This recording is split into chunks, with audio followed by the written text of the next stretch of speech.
গঙ্গাসাগরের ছবি দেখাচ্ছে, সেখানেও কিন্তু এভাবে তর্পণ চলছে। দেখতে পাচ্ছেন পিতৃপুরুষের উদ্দেশ্যে তর্পণ করছেন, আর এভাবে একেবারে ভোর থেকে চলছে তর্পণ।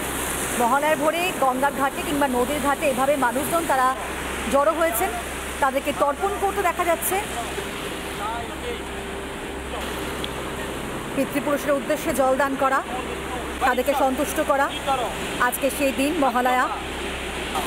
আর একই সঙ্গে কিন্তু মা দুর্গার সপরিবারে আসার অপেক্ষায় প্রহর গোনাও শুরু হলো আজ থেকে। গঙ্গাসাগরের ছবি দেখাচ্ছে, প্রচুর মানুষের ভিড় দেখতে পাচ্ছেন, প্রচুর মানুষ জমায়েত হয়েছেন আজকে সাগরের বুকে। তারা রয়েছে, এখান থেকে তর্পণ করছেন, সপরিবারে এসেছেন।